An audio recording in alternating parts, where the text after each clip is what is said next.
Yo decía, papá, yo quiero ser cajera de Carulla. Me decía, ¿por qué quieres ser cajera de Carulla? Me fascina cómo cuenta toda esa plata que le llega.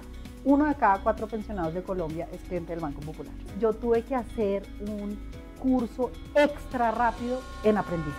Nosotros tuvimos en Ecopetrol un momento en que no había ni un taladro dando la vuelta.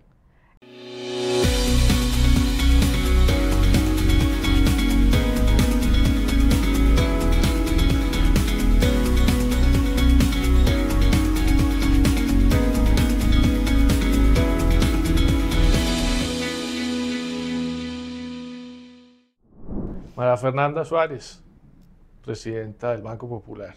Gracias por estar con nosotros hoy. Bueno, gracias, Jaime, delicioso estar acá con usted. Un privilegio poder conversar tranquila y profundamente. Banco Popular, ilústrenos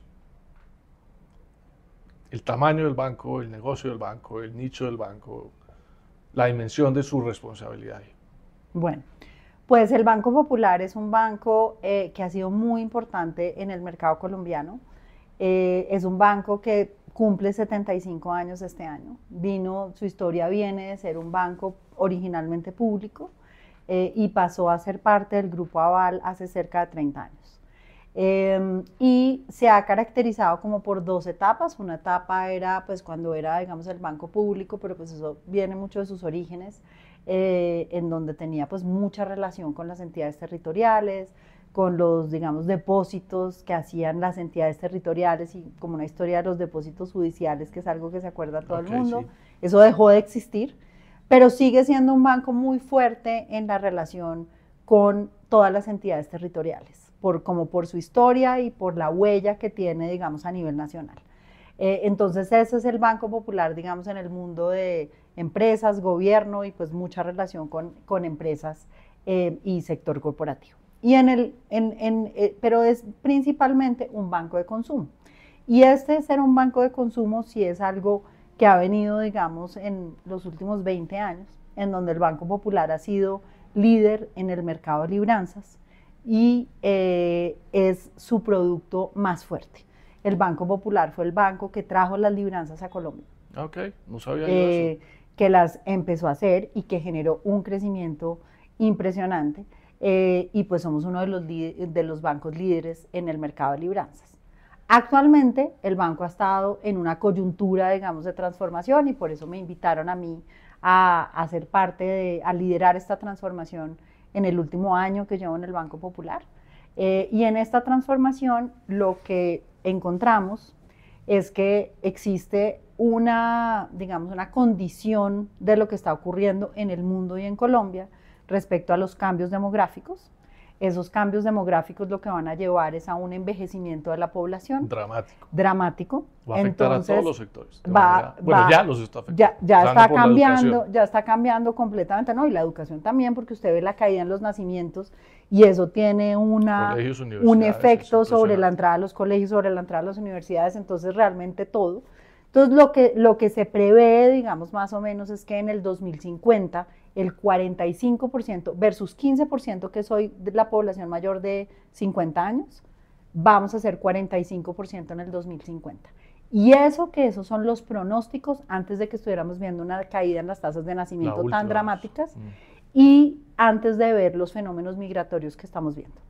Entonces, ante esa situación en donde vemos, digamos, un envejecimiento muy importante de la población, pero algo que tal vez para nosotros ha sido lo más importante es que cuando uno piensa en las generaciones anteriores a las generaciones actuales, por lo menos a las generaciones de nosotros, pues yo cumplí 50 años el año pasado, eran generaciones en donde usted se pensionaba o usted a los 70 años ya era viejo. Sí. Y viejo era como un concepto en que usted se tenía que volver un ciudadano pasivo.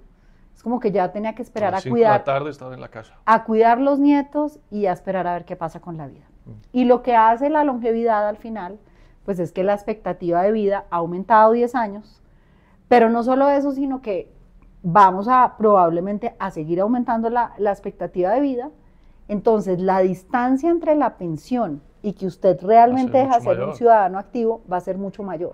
Probablemente, pero eso afecta a todos los bancos y a todos los fondos. Claro, pero probablemente usted viva 100 años, yo viva 100 años, ojalá, ni idea, pronto nos morimos mañana. Ahí hablamos. Pero uno, y yo le digo a mis papás, les digo, ustedes se tienen que planear como si fueran a vivir 100 años. Tal cual. No como que la vida se va a acabar ya.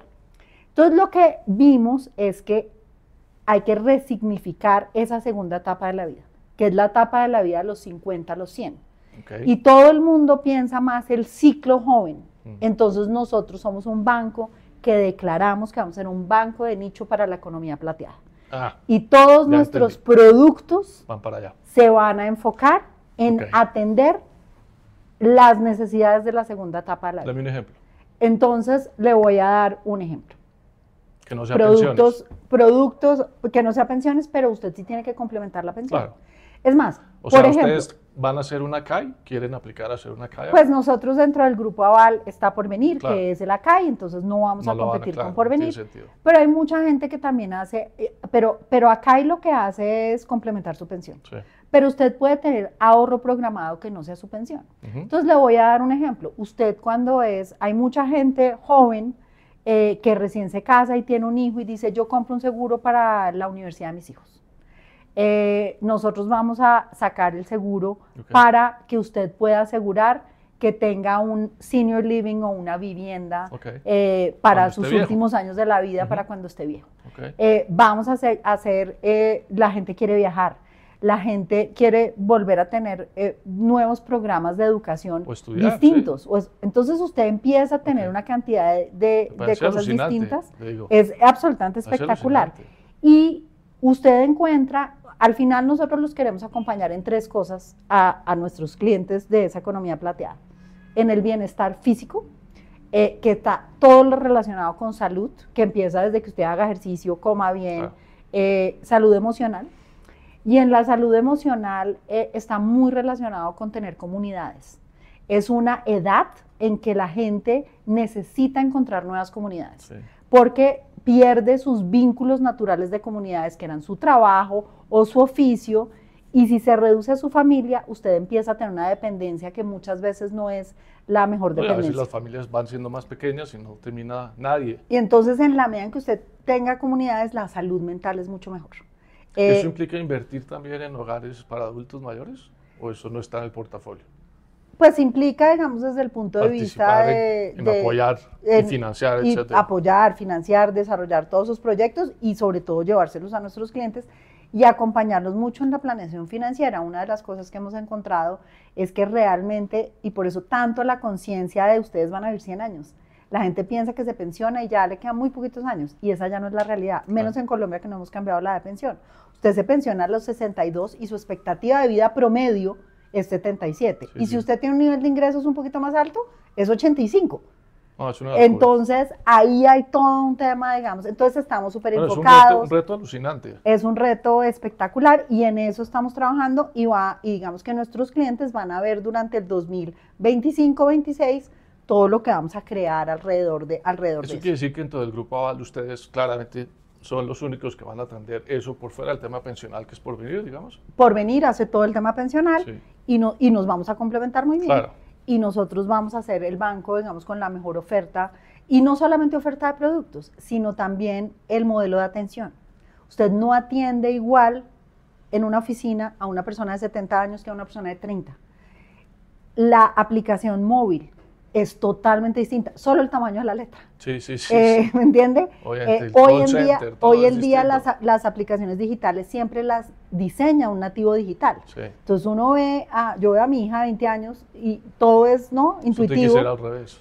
Yo tengo 50, pues no soy nativa digital, tampoco soy tan mala para la tecnología, pero veo que hay una diferencia. Entonces usted lo seguirá seguramente diseñando nativo digital, pero tiene que haber personas especializadas en ciencias sociales que ayuden a hacer ese match. Eso le iba a preguntar, ¿cómo combina usted ese desarrollo de productos para un nicho como ese con equipos que seguramente son mucho más jóvenes de las necesidades de quienes usted va a atender? O sea, ¿cómo ustedes están recogiendo insights, información y análisis de esos clientes potenciales o actuales? ¿Cómo hacen para combinar con eso? Pues primero, hacer un entendimiento. A ver, primero, el Banco Popular es el banco que como proporción de sus clientes tiene más pensionados. Nosotros, 1 de cada 4 pensionados de Colombia es cliente del Banco Popular. Wow. Entonces ahí ya tenemos un entendimiento grandísimo de las necesidades que tiene ese segmento de la población. ¿Cuántos clientes son en total del banco? Tenemos 1 millón de clientes. 1 millón. Entonces ahí ya tenemos, digamos que algo bien significativo. ¿Qué es importante ahí? Hemos hecho estudios de mercado, hemos hecho focus groups y dentro del modelo de decisiones lo que estamos buscando ahorita, y es parte de lo que vamos a hacer en el 25, es traer a expertos en ciencias sociales, psicólogos, sociólogos, antropólogos, que tengan realmente un entendimiento, porque nosotros los que estamos dentro de los bancos somos súper financieros, súper comerciales, tecnología, pero no tanto el entendimiento del ser humano, y tenemos que hacer ese human design, ¿cierto?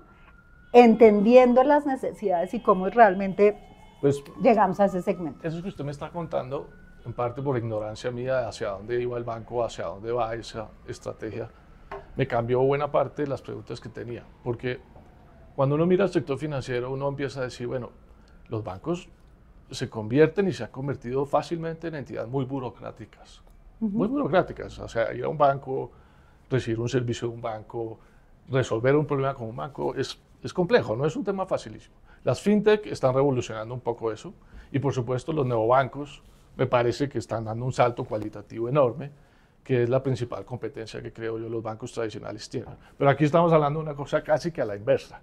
Es a la inversa. Entonces, por eso digo que me cambió mucho, porque cuando yo estaba pensando en nuestra conversación quería preguntarle, ¿para dónde ve usted que va la banca? Precisamente cuando usted ve neobancos sacudiendo la mesa de manera dramática, creciendo aceleradamente, ofreciendo una relación con los clientes mucho más simple, más básica, más rápida. Y hay pues ejemplos impresionantes, obviamente, sobre eso. Y al mismo tiempo, pues los bancos tradicionales están perdiendo, digamos, capacidad de reacción, rapidez, les están ganando un poco en esa pelea. Y la atención de los bancos en general genera problemas con sus clientes, a pesar de que hagan esfuerzos enormes como los hacen. Entonces, para usted, ¿hacia dónde va eso? Entonces, yo creo que justamente nosotros teníamos cuando hicimos como ese análisis en esta transformación, competir desde el punto de vista con tecnología, con un neobanco, es tremendamente retador. Yo no voy a decir que imposible, pero es muy retador, porque es mucho más fácil empezar una tecnología de ceros a reconvertir toda la tecnología. Totalmente distinto. Pero los modelos de atención de los neobancos, por ejemplo, son modelos de atención que solo funciona la rentabilidad si son totalmente digitales. Son modelos en donde no hay presencia física de oficinas. Sí. Y eso no es lo que necesita un cliente de 60 o 70 años. Entonces, cuando usted ve que tiene esa distancia, y piense otra cosa, mis clientes muchas veces van a las oficinas porque es el plan del día. Claro. Y yo voy y les digo, bueno, pero si pueden hacer esta domiciliación de servicios públicos acá. No, quiero gastar mi tiempo yendo al banco. Él va, saca la plata, él saca la pensión hoy, dentro de 2 días viene y me paga la luz. Claro. Entonces nosotros ahí lo que vemos es decir, nosotros vamos a hacer, y la promesa del banco es, usted siempre va a poder hablar con un humano. Okay. Usted va a poder escoger la tecnología y va a poder escoger un chatbot, siempre va a estar esa opción, porque además hay gente de 50, 60 años que les gusta también. A mi mujer, por ejemplo, detesta los call centers. Y ella dice, no, a mí que me atiende una persona, a mí que me atiende una persona, no un bot, exactamente. Entonces, nosotros y por eso es que digo, somos un banco de nicho.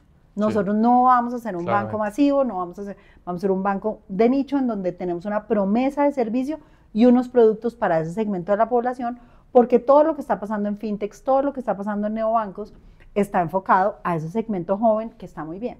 Nosotros tenemos que tener una oferta muy valiosa para que esos clientes se queden acá y para que cuando usted cumpla 50 años diga, yo me quiero ir allá. Que ese switch es un switch retador, pero es parte de la transformación que estamos haciendo. Es una transformación maravillosa. Para usted, ¿cuál es el principal rompecabezas ahí? Estoy pensando sobre todo en esta dificultad de financiar las pensiones de las personas y en ese gap o en ese espacio que hay entre las edades de pensión más la expectativa de vida. ¿Cómo se imagina usted el banco en 20 años en términos de ingresos? Porque ahí pues va a haber dificultades. ¿Cómo van a dar esa pelea?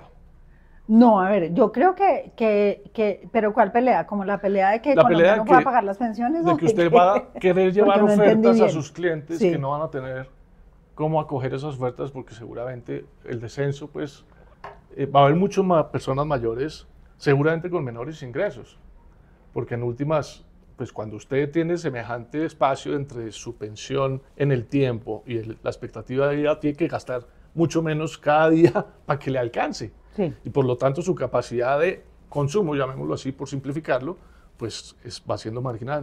Bueno, yo me imagino que hay un reto enorme. Yo ahí diría que uno tiene como que partir en tres, un reto como ese. Vamos a empezar por el reto de lo que queremos hacer con los que todavía no se han pensionado. Okay. Y es lo primero, es decir, no hay la suficiente conciencia en la población de cómo usted tiene que hacer su planeación financiera para esa segunda etapa de la vida. Es como la gente, y además usted ve las películas, y usted llega y usted dice, su reto es estudiar una carrera, o estudiar algo, o decidir su oficio, ¿cierto? Casarse, tener hijos, pagarles la educación, trabajar, pensionarse, y la película de Disney se acabó. Sí. Y no se acabó. No, le quedan a usted 30 años más. Entonces, primero es esa conciencia, porque eso lo que debe permitir es que haya una planeación financiera de ahorro, de usted eso. Cómo va a hacer. Hay otros productos que todavía no lo tenemos, pero es parte de lo que estamos trabajando en ver cómo lo podemos hacer, que es un producto, por ejemplo, que es la hipoteca inversa. Entonces, el concepto, y todo el mundo en el tema financiero lo que dice es, yo, dentro de ese película, digamos, de fantasía, pues usted además tiene su casa propia, que le presta al banco, y al final la casa propia la hereda. Y mientras, y antes de que se muera, tiene una calidad de vida mucho menor a lo que es su patrimonio. Entonces, si usted tiene la oportunidad de hacer una hipoteca inversa, ese ahorro de la vida se le puede convertir en una mejor calidad de vida. Sin duda. Entonces, todo ese concepto de cómo manejo mi ahorro, mi patrimonio y mi planeación financiera es parte de lo que hoy no hay y parte de lo que nosotros vamos a llevar, estamos buscando construir. En el mundo de quienes son pensionados, y eso es muy importante mencionar que de todas maneras sigue siendo un sector privilegiado de Colombia, o sea, con la informalidad que hay en Colombia y con la poca gente que se pensiona por la informalidad, sigue siendo un sector privilegiado.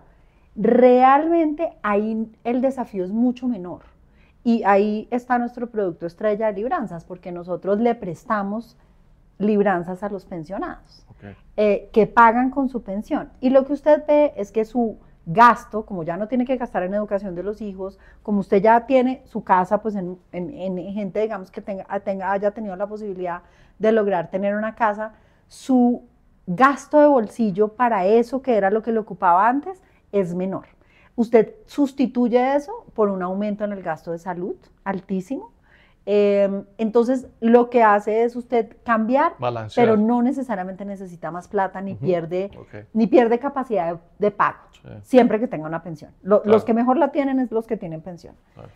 Y está el mundo que digamos que a mí me ha sorprendido, de todos los que son independientes, que tienen capacidad de ahorro y que tienen menos conciencia de cómo se tienen que preparar para eso, porque casi siempre las pensiones son menores de su real ingreso. Entonces ese mundo del independiente es otro mundo que tiene una oportunidad altísima. Y al final, cuando usted ve todos esos cambios, todo lo acompaña a un producto financiero. O usted necesita un préstamo o usted necesita generar una estrategia de ahorro. Y en cualquiera de las dos patas, por decirlo así, y ojalá en las dos, pues lo que quiere el banco es hacer productos pertinentes para eso. Mucho el tema de seguros. Nosotros también dentro de nuestra red vendemos, digamos, o seguros o vendemos cosas relacionadas con los seguros. Entonces hacer ese matrimonio entre ahorro y seguro son cosas que terminan siendo muy poderosas natural. o entre préstamo y seguro, le generan muchos beneficios a los clientes. Y estamos concentrados en esa transformación. Sí, veo que hay un oficio ahí, digamos, creativo, maravilloso, pues interesantísimo y un reto enorme. Usted dijo que llevaba un año y antes pues hizo bastantes cositas, pero una de las cosas que hizo fue estar en el sector energético un buen tiempo. ¿Y qué la motivó a meterse en esto, a meterse en un banco? Pues a ver, yo diría que la transformación en este momento, yo por alguna, no sé, la vida me ha llevado a eso, nunca lo planeé. pero me ha tocado como llegar a muchos momentos de crisis a resolver problemas. O sea, le gusta resolver líos. Entonces me han tocado varias transformaciones en mi historia profesional y cuando me invitó el Grupo Aval a pues, a ser parte, digamos, de esta historia, creo que lo que me llamó la atención fue la transformación. Es un momento difícil del banco, un momento en que el banco estaba dando pérdidas, y generar como ese espacio de transformación es lo que me pareció interesante. ¿Y por qué cree que la llamaron? Pues yo creo que por la historia de haber, pues había trabajado en Aval, entonces más o menos me conocían cómo era, más o menos no me conocían bien cómo era. En el fondo de pensiones. En el fondo de pensiones, en Porvenir, y había salido de Porvenir muy bien y más por un tema personal, y fue cuando me fui al sector público después. Entonces yo creo que me conocían y conocieron un poco mi historia de transformación de sitios, y era como un lugar que en ese momento estaba en un problema, entonces dijeron, ¿está seguro nos ayuda a resolver un problema? ¿Usted se acuesta con conflictos pensando, yo soy una mujer energética? También es enérgica, después hablamos de eso, pero ¿soy una mujer energética o soy una mujer financiera o soy una banquera? ¿Eso le da vueltas en la cabeza o no? Me da vueltas, me da vueltas. Yo creería que hoy en día, mi trayectoria o hasta lo que soy hoy, tengo como la mitad de mi corazón en el sector energético y la mitad en las finanzas, y la mitad en el sector público y la mitad en el sector privado. Y creo que es ese mix lo que ha sido interesante. Yo diría que sí me da vueltas, pero al final es como hay que aprovechar cada momento en donde uno está. Y creo que al final lo que me ha servido mucho es que para la siguiente experiencia, algo siempre hay muy valioso de la experiencia anterior. Entonces, esa combinación de experiencias para mí ha sido tremendamente valioso. Y cada momento tiene su Hablemos brevemente de la experiencia digamos, en el grupo financiero de Ecopetrol. Usted fue vicepresidenta de planes financiera, pues no me acuerdo Estrategia el título. Y Finanzas. Estrategia y Finanzas. Y después fue ministra de Minas y Energía. Brevemente, descríbanos esa experiencia en los dos casos. Bueno. ¿Qué le dejó, qué aprendió, qué le dolió? Mire, empresarialmente, mi experiencia en Ecopetrol es la experiencia más increíble que he tenido. Fue un momento impresionante. Cuando yo estaba en Porvenir, me tocó, y cuento esto porque creo que de ahí nace como mi gusto por la energía, me tocó por primera vez analizar comprar una térmica. En ese momento yo no sabía nada de la energía, me decían la CREC y yo decía, ¿qué es eso? Pues yo financiera, trading, los TES, el dólar, ¿no? Mercados financieros puro y duro. Que esa había sido su vida anterior. Que esa era mi vida banquera, Citi, Bank of America, eso me dice mercados financieros, especuladora pura y dura. O sea, yo era, especuladora dura. Okay. Entonces ese momento en que toqué el sector real por primera vez y empecé a conocer el sector real, me gustó mucho. Y a mí me tocó en Porvenir el IPO de Ecopetrol. Ah, ok. Entonces yo era la compradora del IPO. Claro. Y nos tocó valorar Ecopetrol. Okay. Entonces ahí me tocó aprender. Meterse en la médula de esa pues compañía. Aprender todo, por lo menos desde el mundo financiero, Sí, para saber si comprábamos o no comprábamos. Claro. Y cuando fue el IPO, nunca se me olvidará que el anuncio de que los fondos de pensiones sí iban a comprar fue como súper importante para disparar la compra de personas naturales. Traduzcamos solamente lo del IPO para beneficio de todo el mundo. El IPO es cuando Ecopetrol salió, cuando Ecopetrol salió a la bolsa. Un porcentaje del 5, ¿no? Y fue el 10%. El 10%. En estricto sentido, el 11%, o sea, hoy Ecopetrol es 88.5% de la nación. O sea, el 11.5% salió en ese momento a la bolsa. Y los fondos de pensiones pues eran los que hicieron la compra grande. Bueno, entonces después yo me fui al Ministerio de Hacienda. Y en el Ministerio de Hacienda, cuando era directora de Crédito Público, manejaba todo el portafolio de empresas de la nación. Entonces yo tenía a mi cargo ISA, ISAGEN, Ecopetrol, pues a mi cargo desde el punto de vista de portafolio, de cuántos dividendos le iban a dar a la nación, iba a las juntas directivas de ISA, ISAGEN, el ministro de Hacienda iba a la junta de Ecopetrol, pero yo iba al comité de auditoría de Ecopetrol y acompañaba al ministro de Hacienda algunas veces a las juntas y miraba todos los números. Entonces ahí tuve que hacer un segundo profundización en Ecopetrol. Cuando llegó Ecopetrol tenía la ventaja de, digamos que entender. Financieramente la conocía bien. Desde el lado de la nación sabía. Pero mi conocimiento en hidrocarburos era pues bastante pandito. ¿Cómo fue? Yo llegué a, o sea, me ofrecieron trabajo, pues Juan Carlos Echeverry me ofreció trabajo, yo estaba terminando mi maestría en Washington, cuando lo nombraron en Ecopetrol, me ofreció trabajo. Maestría en políticas públicas. Maestría en políticas públicas, o sea, otro universo. Otro universo. Bueno, pero ahí va sumando. Entonces, me ofreció trabajo cuando el precio del petróleo estaba a $80, todo más o menos normal, una todo transición volando. de presidente y bueno, había caído de 120 a 80, mentiras, pero pues 80 todavía eran los gloriosos. Cuando llegué a Ecopetrol en agosto del 2015, el precio estaba en 60. Cuando hice el presupuesto del 2016 y el primero que le presenté a la Junta, el precio estaba en 40 y en diciembre estaba en $20. Entonces yo tuve que hacer un curso extra rápido en aprendizaje, porque realmente los momentos más angustiosos que he vivido desde el punto de vista de qué responsabilidad tan grande, pues no sé si los más, pero uno de los más importantes, son emblemáticos, fue entre diciembre del 2015 y marzo del 2016.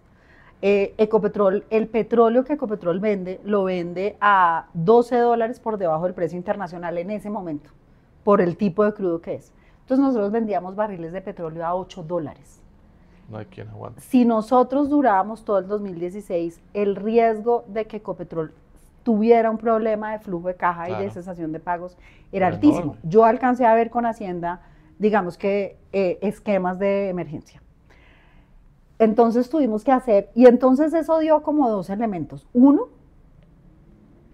teníamos ya la estrategia de la transformación que íbamos a hacer, pero el tema tan crítico del precio y que fuera un tema de supervivencia hizo que pudiéramos hacer la transformación de una manera muy acelerada. Hicimos cosas en un periodo de un año que nunca hubiéramos podido hacer. En otras circunstancias. Cerramos campos. Sí. Nosotros tuvimos en Ecopetrol un momento en que no había ni un taladro dando la vuelta, porque no teníamos cómo hacerlo. Fue muy cortico y rápidamente nos logramos recuperar. Entonces mi experiencia en Ecopetrol fue una experiencia fascinante. Pero eso, la apuesta fue lo que permitió que cuando el precio volviera a niveles razonables, la compañía estuviera mucho más eficiente y lograra dar una rentabilidad increíble. Mire, nosotros, y yo digo, esa es mi medallita, o pues nuestra medallita desde el punto de vista de transformación empresarial. Cuando nosotros llegamos, el precio de equilibrio para dar utilidades de Ecopetrol era $65. Si el precio no era $65, perdíamos plata. Perdía plata. Cuando yo me fui, y pues nos fuimos Juan Carlos y yo con una diferencia de 6 meses, el precio de equilibrio era $28. Y a $28 Ecopetrol daba plata. Entonces, la transformación en eficiencia fue absolutamente impresionante. ¿Pasó derecho en esos días? No, pues pasé derecho, pasé todos los fines de semana. ¿Gastritis? No, yo nunca, sabe que el estrés no es mi... No la golpea físicamente. No, y de pronto era más joven, yo no sé ahorita, pero no, yo soy, digamos que yo creo que parte de lo que me ha, y de pronto eso fue como mi formación desde el principio, cuando usted es trader y usted se juega su PIG todos los días, claro, y usted un día se acuesta perdiendo $1 millón y al otro día se gana 2. Con plata de otro. Pues yo no sé, uno aprende como a tener un estómago como fuerte para saber que son momentos. Sí, era una responsabilidad muy grande, pero la transformación fue muy gratificante. Sí, el resultado fue Entonces la experiencia de Ecopetrol es increíble y ese es el momento más crítico, pero después hicimos una transformación sostenible. Cuando Juan Carlos se fue y quedó Felipe, y yo seguí con Felipe trabajando, pues hasta cuando me fui de ministra, continuamos la transformación y Felipe le dio continuidad, digamos, Felipe Bayón le dio continuidad a esa transformación que habíamos trabajado los tres. Porque la verdad trabajamos muy en equipo y eso lo cuenta mucho Juan Carlos en su libro de Salvar a Ecopetrol, pero la verdad éramos un buen triunvirato desde el punto de vista de yo hacía estrategia de finanzas, Felipe hacía la operación y Juan Carlos el CEO. Hicimos una transformación muy sostenible que hoy me duele mucho, digamos, ver que estamos devolviéndonos tanto de valor en algo que ha generado y sobre todo que a partir de ahí Eso, nos volvimos una compañía muy competitiva. Yo me acuerdo que cuando llegamos por primera vez, hay una conferencia global de energía en Houston que se llama CERAWeek. Y nosotros damos cita desde Ecopetrol y hasta Petrobras nos miraba así como diciendo, ¿ustedes de verdad? Cuando empezamos a mostrarles las cifras y digamos que todos los que hacen benchmark internacionales empezaron a ver lo que estaban haciendo, las compañías decían, queremos que nos cuenten qué están haciendo. Y pasamos de que nos miraban por encima del hombro a que Oxy nos llevó de socios en Estados Unidos. Claro. O sea, nosotros, pues porque Oxy de socios nuestros acá, obvio. Vaya. Ecopetrol acá es socio, sí, obvio. Pero, pero fuimos socios de Shell en Brasil, de Oxy en Estados Unidos, y todo eso fue gracias al equipo que se trajo, porque realmente esto no es el logro de 3 personas. Fue un equipo increíble que se trajo, y esa era la transformación más valiosa que había. Un nivel de exigencia y de competencias de los equipos muy bueno en gente que ya estaba y gente que vino de afuera. Entonces se había alcanzado un nivel de excelencia increíble dentro de Ecopetrol, que para mí lo que más se ha perdido es ese equipo. Y en el ministerio, cuando lo compara, obviamente son cosas distintas, temas distintos, exposición distinta. ¿Qué sacó de ahí? ¿Qué sufrió de ahí? El ministerio, espectacular. Una experiencia muy distinta, súper distinta. Para mí fue como súper sorpresivo, como que nunca lo tenía en mi lista de eso. Opciones. Pues no, como que yo era muy corporativa, pues había pasado por Hacienda y Crédito Público y me había fascinado el sector público. Pero cuando me llamó el presidente Duque, además que fue muy chistoso, esta anécdota sí se las voy a contar. Cuéntela. Yo estaba en una junta en Ocensa, nunca se me va a olvidar, y de pronto me llegó un chat con una foto de Iván Duque con su, sí, con su foto de campaña. Ok. Esto fue con su foto de campaña. Hola María Fernanda, soy Iván Duque, ya electo. Quiero que conversemos. Yo miré y yo dije, ay, qué bobada eso, debe ser cualquier persona mamándome gallo. Sí. No le puse cero atención. ¿En serio? Porque, no, y no por nada distinto a que típicamente, pues un presidente ya electo, pues pone a una secretaria privada o a su asistente personal a que lo contacten a uno. Normal. Pero usted no le escribe un WhatsApp a un presidente electo, no. Entonces yo dije, no. Entonces lo dejé en visto. Y entonces ¿Y usted usaba los chulitos azules o ya los había quitado? O sea, él supo que usted lo dejó en visto. Él supo que yo lo dejé en visto. Entonces, como a la media hora me dice, oye, María Fernanda, ¿será que me puedes recibir una llamada? Dios. Y yo, sí, claro que sí. Entonces me salí de la junta porque yo dije, ¿qué tal que sí sea? Y pues además yo trabajaba en Ecopetrol. Claro. O sea, yo era de todas maneras empleada del gobierno. Entonces, y yo conocía al presidente Duque, porque habíamos sido compañeros de colegio, pero la última vez que nos habíamos encontrado había sido como un año, cuando ni siquiera era candidato presidencial. Él era senador en ese momento. Entonces contesté el teléfono, entonces me dijo, hola, y yo dije, no, sí es. Sí es. Y yo le dije, presidente, qué pena, pero la verdad yo pensé que me estaban tomando el pelo y por eso no le había contestado. Entonces, bueno, fue muy chistoso y ahí empezó la conversación y pues terminó en que me nombró ministra de Minas y Energía, a lo cual agradezco mucho porque fue un trabajo y una oportunidad increíble. ¿Cuánto tiempo estuvo ahí? Estuve 2 años. 2 años. Fue mi compromiso con mi marido y con el presidente. Cumplido. Cuando con los dos. Yo le dije a mi marido que me habían invitado a ser ministra, me dijo, separemos, porque es que me da una pereza ser viuda en vida. Y yo ya llevaba 3 años, que usted me decía que si yo trasnochaba, claro. En Ecopetrol, en donde no había fines de semana, no dormía, claro.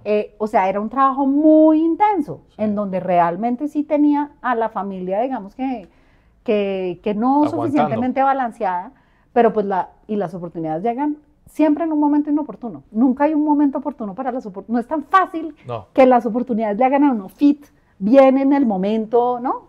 En el momento en que uno no quiere. Entonces fue un trabajo de convencimiento con mi marido y con mis hijos duro. Pues a mis hijos les informé y lloraron sus ojos porque iba a ser ministra.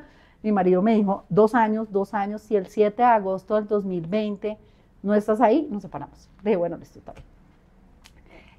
Entonces, y yo le dije al presidente, lo puedo acompañar 2 años, así que yo tenía muy claro, y creo que tener tan claro que solo tenía 2 años, pues me hizo hacer algo muy acelerado y bien.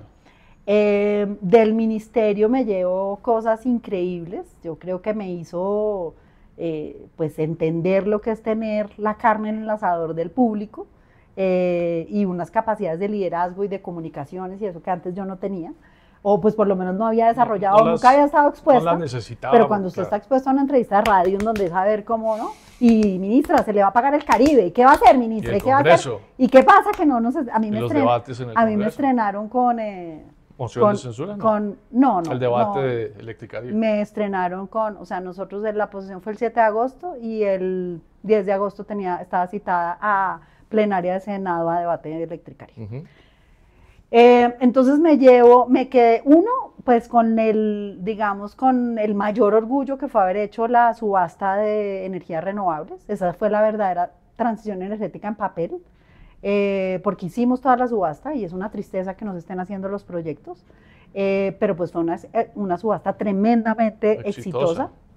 Ustedes ven hoy los precios en bolsa, 800 pesos por kilovatio hora. Esta fue una subasta de contratos a 15 años a 95 pesos por kilovatio hora, energía eólica y energía solar. Sí. O sea, tenemos que pensar mucho lo que hacemos mal en Colombia para que esos proyectos hoy, que todos tendrían que estar generando, no estén generando por culpa de nosotros.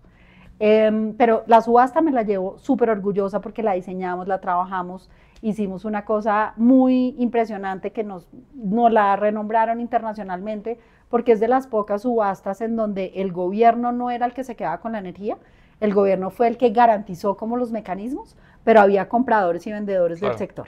Y participaron empresas privadas y empresas del sector público, entonces como que todo el mundo concurrió desde eso. Pero fue un momento difícil, no fue fácil convencer a los incumbentes de que había que moverse a renovables, pero fue muy importante. Lo otro, digamos lo segundo, es llevar energía a la gente por primera vez. Eso no lo hice yo, lo han hecho yo creo que todos los ministros, pero pues le llevamos nosotros energía a 500.000 colombianos y cuando yo fui a Taraira, a Baupés, a San José del Guaviare, a llevar esa energía por primera vez, eso es una cosa que uno no puede creer de lo que significa y sí trabajamos mucho y en ese momento trabajamos mucho en cumplir el acuerdo de paz y cumplir todo lo que se ha puesto en el acuerdo de paz de los PEDETs, pero también de todas las zonas del plan que había de bienes públicos en la reforma rural integral, de llevar integralmente bienes públicos y en eso trabajamos muy juiciosos en cumplir eso, porque no importa si era el acuerdo de paz o no era el acuerdo de paz, es porque es que usted tiene que hacer eso. Entonces eso fue un segundo tema en el que trabajamos mucho y el tercero en la solución de Electricaribe, que hoy digamos hizo agua por unas razones distintas, pero que en ese momento fue tremendamente desafiante porque nosotros... que llevaba muchos años sin que se decidiera ni y nosotros recibimos a Electricaribe intervenido, perdiendo billones de pesos al año a costa de los impuestos de los colombianos, y logramos hacer una estructura en donde separamos los temas y pues lo hicimos, digamos, de una manera entonces yo creo que hay muchos logros y muchas cosas que me dejaron mucha satisfacción. ¿Cómo simplifica o resume usted su estilo de liderazgo? A ver, yo diría que soy una persona muy disciplinada en cómo ejerzo, digamos, para cumplir un objetivo.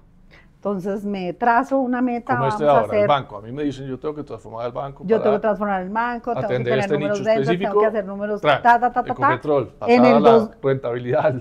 En Ecopetrol dijimos, esta es la transformación, esta es la meta a 3 años, yo creo que uno puede hacer metas a 5 años, a 10 años, pero...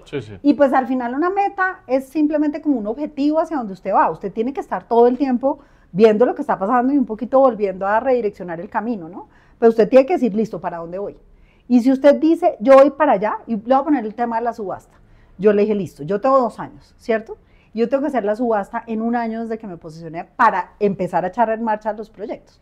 Entonces yo dije, si mi objetivo es hacer la subasta en agosto del 2019 y yo quiero que en esa subasta hagamos 1.500 megavatios, que era la meta del Plan Nacional de Desarrollo, 1.500 megavatios en renovables, yo me tengo que devolver hasta qué tengo que hacer la próxima semana para que eso pase. Se cumpla. Entonces soy muy, digamos, muy consistente en decir, no se va a cumplir una meta que me puse para dentro de un año si lo que tenía que pasar hoy no pasó. Yeah. Y trazo, digamos, un poquito toda esa hoja de ruta. Yo típicamente en mis temas de liderazgo lo trazo mensualmente y cuando una meta mensual se cae, me devuelvo a hacerle seguimiento semanal. Okay. Y si las semanales no se cumplen, me devuelvo a hacerle diario o ese tipo de cosas. ¿En qué temas busca ayuda? Mucha ayuda. Yo creo mucho en los consejos, en la ayuda, en el apoyo.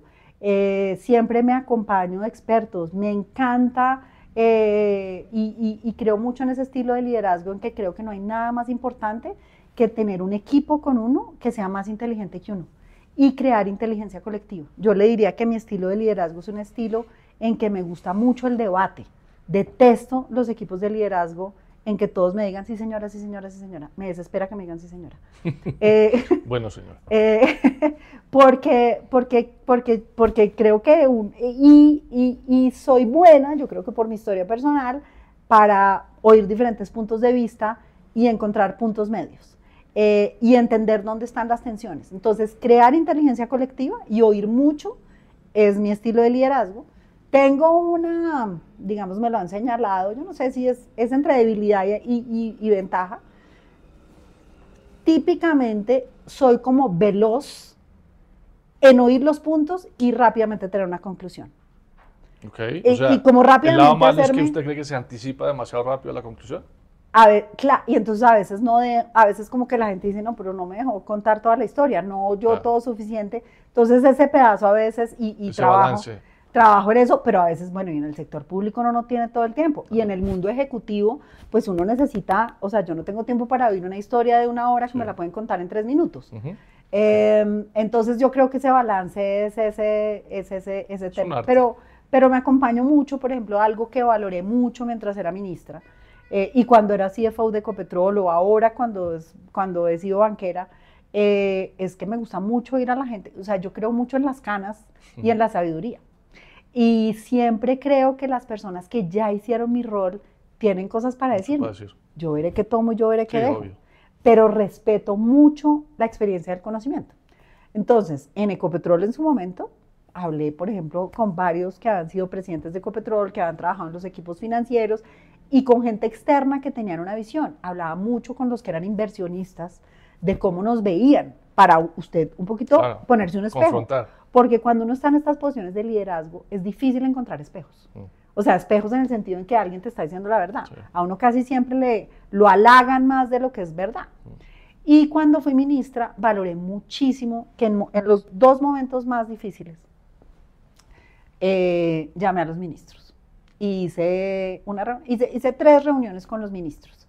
Hice una reunión al principio del gobierno. Eso era un fenómeno, pues porque como los gobiernos de Santos y los gobiernos de Duque no se podían ver, y pues yo invité a todos, y pues yo había trabajado en los 2 gobiernos, entonces yo no tenía ese tema, a oírlos y decir, bueno, ¿ustedes cómo ven el sector? ¿Ustedes qué harían? Yo veré qué pongo en el Plan Nacional de Desarrollo, pero ustedes ya pasaron por acá, cuéntenme. Y tomé todo lo que me sirvió de eso. Después los llamé cuando COVID.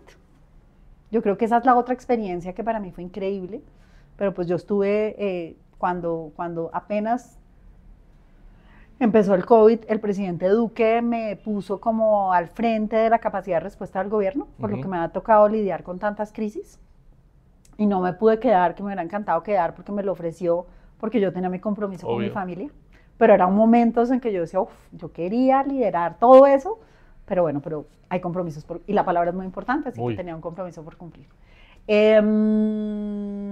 Entonces, cuando COVID también llamé a los ministros y en ese momento sí que me sirvió, porque yo estaba como, yo dije, el mundo se va a acabar. No, todos estábamos... Voy a tener que rehacer el sector. Todos estábamos despistados. Y entonces los ministros fueron muy en decir, espérese, o sea, fue un momento muy poderoso en que dije, oiga, qué importante es decir, gente que ya pasó por acá, decir, puede que sí, prepárese así, pero no tome todas las decisiones ya, de pronto alístelas, porque ese es otro estilo mío. Yo tengo como muy buen olfato con las crisis y parte de lo que hago es como decir, su plan, o sea, usted tiene que tener un plan B, ojalá que las cosas salgan bien, pero si no salgan bien ya lo tiene que tener prepensado.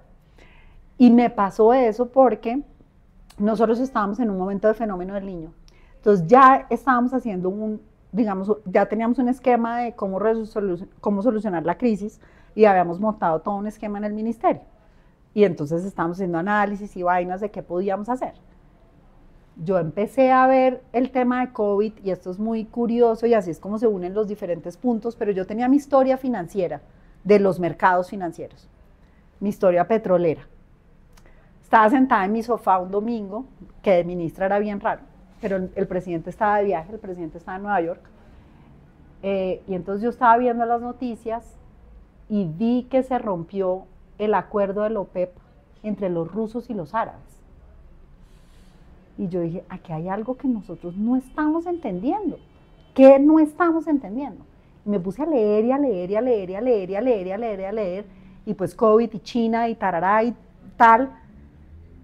Y entonces me acuerdo que ese día le escribí al presidente y le dije, presidente, el precio del petróleo, bueno, obviamente apenas se rompió, el precio se había caído, todas las cosas, no sé qué. Entonces le dije, presidente, tarará, he estado pensando, estoy súper preocupada, voy a hacer un plan de choque porque pues voy a revisar Ecopetrol, pues como el pedazo que me toca a mi cartera, pero entonces me dijo, listo, yo vuelvo el martes, iba de Nueva York a México, haga eso, me senté con Carrasquilla, me senté con Felipe Bayón, vimos todo, entonces me acuerdo que le dije a Carrasquilla, le dije, yo he visto Black Swans, pero este es un double Black Swan, sí. Este es un cisne doble, este es un cisne negro doble. O sea, COVID y petróleo. Pues. Entonces me dijo, María Fernanda, pues no sea tan tremendista. Y yo le dije, bueno, preparémonos para lo peor. Y ahí empezó todo, y entonces ahí terminé haciendo la capacidad de respuesta. Hice primero la capacidad de respuesta del ministerio y me fui a presidencia a hacer la capacidad de respuesta del gobierno. Esa experiencia de pasar por el sector público y el sector privado es maravillosa en muchos sentidos, pero también permite comparar, ¿no? Y una de las cosas que tiene mucha vigencia hoy día es uno cómo logra el sector privado, desde el sector privado, tener incidencia significativa desde el punto de vista social, cuando uno ha pasado por un sector público donde sabe que cada decisión tiene un impacto significativo a nivel social. ¿Cómo cree usted y cómo siente usted que puede o está haciendo o va a buscar en el oficio en que está ahora ese impacto social? Bueno, yo creo que desde el sector privado se impacta, digamos que el funcionamiento de la vida de los ciudadanos desde la arista en la que usted está. Y que en la medida en que usted tenga esa conciencia, en que usted realmente quiere, a través de su producto, a través de su servicio, a través de la marca en la que usted impactar positivamente y hacerlo responsablemente, pues esa es la primera manera en la que usted lo tiene que hacer. Entonces le voy a decir en el Banco Popular algo que para mí es lo más importante, y es, nosotros no podemos asesorar mal a una persona que tenga 70 años o que tenga 60 años. O sea, antes que venderle un producto, tenemos que hacer una asesoría adecuada y pertinente, porque usted no le puede vender algo que no sea pertinente para eso, porque es una irresponsabilidad. Y esa es la diferencia cuando usted hace algo con una conciencia del impacto a cuando no lo haga desde el punto de vista puro del producto y el servicio. Eso por un lado. Pero déjeme hacerle una contrapregunta ahí que cualquier persona en la calle sería, y es que los banqueros tienen corazón. Pues esta es una banquera con corazón. Es que yo no, creo, y lo digo en un sentido profundo, no quiero frivolizar la pregunta. No, lo entiendo, pero es que yo creo que, mejor dicho, yo creo que es perfectamente viable. Porque si usted hace una buena, o sea, cuando yo le digo, mire, es una planeación financiera, es una hipoteca inversa, es una cosa en donde es un producto que usted necesita. El sector financiero es algo necesario. Que la banca está diseñada para ganar, por supuesto. Y su función de maximización de su trabajo es totalmente diferente en el sector público y en el sector privado. Yo tengo que maximizar la utilidad y tengo que responderle a mis accionistas. Eso no quiere decir que no pueda hacerlo bien. Entonces yo sí tengo una creencia que a través del sector privado usted sí puede hacer eso. ¿Y por qué lo menciono empezando por el producto y servicio? Porque me preocupa mucho cuando piensan que el impacto de la empresa es a través de la responsabilidad social. Eso también, y eso ahorita lo voy a complementar con, digamos, con lo que yo creo que es la manera en cómo usted impacta positivamente en la sociedad. Pero lo primero es usted cómo impacta a la sociedad con su producto y servicio directo que usted hace, eso no quiere decir que usted deje de ganar plata ni que se tenga que sacrificar, pero lo tiene que hacer responsablemente.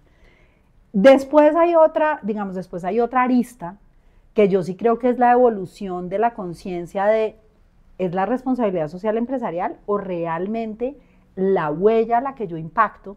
Quiero que haya un tema que es un poco el capitalismo consciente de, y esto pues era muy claro, digamos, en petróleo, donde dice, no, es que le voy a decir una cosa, es inadmisible que Barranca Bermeja, ¿cierto?, hoy no sea la ciudad de Colombia más desarrollada y con el mayor PIB. Es inadmisible. Sí. Entonces, si usted hace una cosa en decir, en el lugar en donde opero, yo me tengo que asegurar que todas las personas que están a mi alrededor se beneficien de esto, es una manera muy distinta de hacerlo. En el banco, yo le diría que tengo todavía unas posibilidades limitadas de impactar a esa comunidad por el tamaño que tengo y por la situación que estamos teniendo de pérdidas, que hace que usted tenga menos campo de acción, pero que en la medida en que nosotros nos vamos a dar utilidades, que deberíamos dar utilidades ya en el 2025, a eso nos va a llevar la transformación, pues usted ya empieza a decir, no, parte de este beneficio, parte de lo que yo creo con esta comunidad es generar un beneficio acá. Pero le voy a dar otro ejemplo. Y mucho de eso no pasa simplemente por presupuesto, pasa muchas veces por tiempo, por conocimiento, por ayudar a pensar en temas que son críticos para sectores sociales, en fin, hay muchas formas de contribuir que no es solo con plata. Total, y si usted me diría hoy, si yo tuviera plata hoy en el Banco Popular, ¿qué haría? Buscaría generar muchos lugares públicos para encuentro de los adultos mayores. O sea, espacio público. Espacio público. Espacio público para que puedan ir a jugar ajedrez, para que puedan tener un bingo, para que sea lugar de lectura, para que sea el lugar en donde tengan esas comunidades que no necesariamente es vivir. Usted encuentra mucho en los pueblos de Colombia que están jugando ajedrez en el parque. Dominó. ¿Cierto? Dominó. Lo que sea. Entonces usted tiene ahí, yo diría, no, yo sería encantada, no puedo decir ahorita porque no tengo los recursos, sí. Pero esa es la manera. Entonces yo digo, no, es que yo ahí voy a atender a mi comunidad, y a otros. ¿cierto? A otros, y voy a generar un bien público. Y de esa manera usted impacta positivamente en la sociedad, porque que los adultos mayores estén bien, estén ocupados, liberan a las mujeres para que trabajen, la gente está más feliz y hay un bienestar, digamos, que general, que es muchas maneras distintas, que no es solamente la reducción de la... O sea, hay muchas cosas que uno las puede atender de diversas maneras. ¿Usted cómo combina toda esa atención de oficio, responsabilidad, etcétera? ¿Dónde están sus espacios de descanso, tranquilidad, zen, lo que sea? ¿Qué hace para neutralizar toda esa tensión? ¿Qué hago? Hago muchas cosas y cada vez más. Yo creo que hasta que fui ministra, pues es como que usted no, o sea, no es una opción, es que usted no tiene tiempo. ¿Cómo lo hice hasta que fui ministra? Y eso es muy curioso. Y es que yo me tomé 3 sabáticos. Y yo creo que en el equilibrio, cada persona tiene que encontrar su equilibrio distinto. Entonces, al final, mis trabajos eran tan intensos, me tocaron siempre momentos de crisis tan dura. A mí me tocó la crisis del 2008 de los mercados financieros en Porvenir, con el portafolio de inversiones más grandes que tenía en Colombia. Entonces, me han tocado momentos en donde dicen, no es una opción. Pero, y por eso, y al final en Porvenir, yo renuncié en el 2010 para tener mi primer sabático. Yo renuncié, todo el mundo decía, esta señora está loca y se va a enloquecer en la casa. ¿Sabático de cuánto tiempo? Me tomé un sabático de 1 año. 1 año. Después me fui a Washington cuando hice la maestría en políticas públicas, que fue otro año, que fue entre Hacienda y Ecopetrol, pero pues era para mí sabático total, claro. O sea, para mí un 9 to 5 es súper sabático.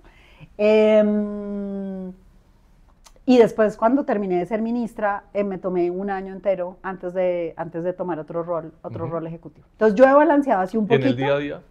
Y ahora en el día a día, como ya mucho más consciente, leo, camino, ese es como mi momento más valioso de introspección personal. ¿Cómo hace para, camino en la montaña. ¿Cómo hace para dormirse? ¿Cómo hace para hacer clic? ¿O es automático? Hay gente que es automático, pero... No, le voy a decir que ahora, mejor dicho, le voy a contar. Y que además esto es muy curioso con lo que estoy haciendo en el banco. Pero como yo cumplía 50 años el año pasado, entonces... y soy tan planeadora de hacia dónde voy, cuál es mi segunda, entonces me leí un montón de cosas sobre la segunda etapa de la vida, antes de entrar al Popular. Ah, pero eso hace fit perfecto con lo que está haciendo en el antes banco. De entrar al Popular. Y entonces me empecé a ser muy consciente de que sí estaba entrando en un momento de mi vida en que si no era muy intencional en mi salud, en tener una disciplina de bienestar, una disciplina de buen sueño, de buena alimentación, de hacer ejercicio, pues mi calidad, la probabilidad de que mi calidad de vida fuera mala a los 70 era muy alta. Entonces me he vuelto muy intencional en eso. Entonces, ¿cómo me duermo? Ahora, estoy trabajando mucho en desconectarme del celular y leer en papel y no en pantalla, por lo menos 15 hojas, y eso me ayuda mucho. 15 hojas, o sea, son 15. No, pues, pero digo yo, pues mínimo 15 hojas. No, yo sé. Que muchas veces está cansado y pero es la manera como desconectarse. Y tratar de leer literatura o leer algo de bienestar personal. Pero pues no va a leer sobre negocios o sobre banca. Mercados de capitales. Y mercados de capitales a esa hora. Y le funciona y se duerme tranquila. Y duermo muy distinto. Cambié mi hábito de sueño. Yo era una persona que siempre decía que era súper noctámbula, entonces yo me acostaba a las 12 de la noche en todos esos trabajos que he tenido, 12, 1 de la mañana y me levantaba a las 6 de la mañana. Entonces me duermo, o sea, tengo un reloj para dormirme entre las 10 y las 11. Dios mío. Y soy súper podcastera. Entonces yo subo la montaña en Huasca oyendo podcast. Lo que trato de hacer es que pues hago 2 horas como los domingos, entonces ahí hago la mitad sin ruido para que el ruido personal le salga. Y he tratado de empezar a meditar. Entonces me compré una app de meditación. He estado haciendo el curso, que es 10 minutos diarios, pero digo, ¿cómo no saco 10 minutos diarios? Pero uno no saca 10 minutos al día. Pero hay que sacar. Y de lo que más orgullosa me siento en el 2024 ¿Es eso? Es de que ahora hago ejercicio por lo menos 4 veces a la semana, muy temprano, y era un hábito que no tenía. Entonces todas esas cosas me han servido mucho para una buena segunda etapa. Para eso. Oiga, hay un capítulo de su vida que me parece muy interesante, curioso y divertido, que es lo que usted ha sido en su vida comparado con lo que son y fueron sus papás.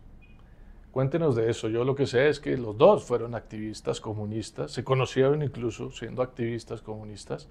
Usted por un pelo termina como Sergio Cabrera en China, en algún colegio chino, pero no terminó ahí. Es más, estudió en el CESA y estudió en la universidad privada y después estuvo en Estados Unidos y fue banquera y fue todo lo que nos contó. ¿Cómo rima eso? ¿Cómo es esa? ¿Cómo visualiza usted hacia atrás esa experiencia que al mismo tiempo es maravillosa? Que estoy seguro también tuvo costos para usted en algún momento simplemente por eso, porque en el país a veces esas cosas se leen a la inversa o se leen mal. Pero explíqueme cuál es su lectura retrospectiva de eso. Padres comunistas, activistas, y usted con una trayectoria que ha sido obviamente la que un comunista no se hubiera imaginado. Bueno, voy a empezar contándoles que cuando fui ministra, me tocó, apenas me nombraron, gobierno de Iván Duque, empezaron todas las redes sociales escandalizadas, nombraron a comunista en el gobierno de Iván Duque. Y cuando me senté la primera vez en la Comisión Quinta, irónicamente tenía a mi derecha a Jorge Enrique Robledo y a las 2 personas, digamos, de las FARC o ex-FARC. ¿De los comunes? De los comunes que estaban en la Comisión Quinta, y a mi izquierda al Centro Democrático. Y en ese momento dije, yo ya entendí por qué tenía que ser ministra. Y digo eso porque creo que esa historia personal ha sido la mejor herramienta de mi vida. O sea, es como lo que me hace única. Digamos, única en que yo digo, pucha, viví tantas cosas alrededor de esa historia que eso me ha dado un montón de herramientas en la vida. O sea, es como lo que me dio mis herramientas personales. Pues la historia es que mis papás, los dos, vienen de unas familias súper conservadoras y súper tradicionales, por decirlo de alguna manera, pero los dos fueron pues unos rebeldes comunistas en los 70s, yo nací de eso, o sea, yo nací en el auge del comunismo y mis papás revolucionarios en ese momento. Hay una película que se llama La historia es de Fidel y es fabulosa, y mi hermana que es,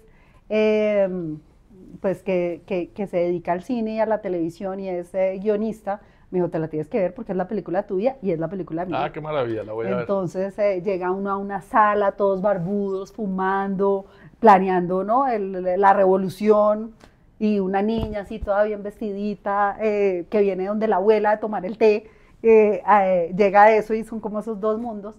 Y mi vida fue un poquito una vida, digamos, como entre mis papás activistas, unos abuelos que fueron muy influyentes en mi vida, muy tradicionales, y con algo que es lo que más le agradezco yo a mis papás, me dieron absoluta libertad de pensamiento y de criterio. Y eso me ayudó mucho a tenerme que formar siempre mi propio criterio. Pues porque yo oía, digamos, a mis abuelos quejándose, una contradicción permanente. a mis abuelos quejándose del activismo político de mis papás, a mis papás quejándose de la indolencia del mundo tradicional y conservador, y eso todo el tiempo me hizo, pues, generarme un poquito mi propio criterio y mi propio argumento. ¿Y hubo algún momento que fuera como determinante o fue más orgánico el como ir diciendo, yo soy la que tengo que trazar la ruta, o usted tuvo algún, como dicen, un aha moment, como decir, cuando me pasó esto me di cuenta de tal cosa? ¿Eso existió o no? ¿Cómo? Pues sí, es muy chistoso. Cuando todo el mundo iba a, pues yo no creo que en ese momento yo fui tan consciente de eso, no. Pero pues a todos mis amigos del colegio a los 9 años van a Disney a conocer a Mickey Mouse, y a mí me mandaron a Cuba. Entonces casi llega a China, o sea, no estábamos lejos. Entonces a mí me mandaron a Cuba y me pusieron un pañuelito rojo y caminaba no, por La Habana. Debe haber fotos. Caminaba por La Habana y todo. Y no había vuelo directo de La Habana a Bogotá. ¿Volaba por dónde? Entonces paramos en Panamá. Panamá. Entonces cuando llegué, mis papás me recogieron súper entusiasmados, ¿cómo te fue? Y me dijeron, bueno, ¿qué fue lo que más te gustó del viaje? Y yo les dije, el Holiday Inn de Panamá. Eso simboliza perfectamente toda la historia. Y cuando íbamos chiquitos a Carulla, y yo decía, papá, yo quiero ser cajera de Carulla. Me decía, ¿por qué quieres ser cajera de Carulla? Me fascina cómo cuenta toda esa plata que le llega. Entonces al final la parte favorita cuando iba a misa con mi abuela era la limosna. Entonces, no, pues yo no puedo decir que hubo nada, pero sí agradezco mucho y sabe que, por ejemplo, hoy que hay tanta polarización, que alrededor del acuerdo de paz tantas familias dejaron de hablar de política, o que hoy se volvió una conversación imposible. Yo digo, para mí no hubo nada más valioso en mi vida que poder oír los argumentos. Y me enseñó la herramienta más importante, y era que alguien piense diferente no lo hace buena o mala persona, que creo que es lo que hoy en día se confunde mucho. Y es que alguien que piensa diferente es una persona que para mí no es como un mal ser humano. Entonces yo creo que eso es súper diferente en mi historia personal. Maravilloso. Qué rica conversación. Muchas gracias por estar acá. Bueno, deliciosa por la invitación. Gracias.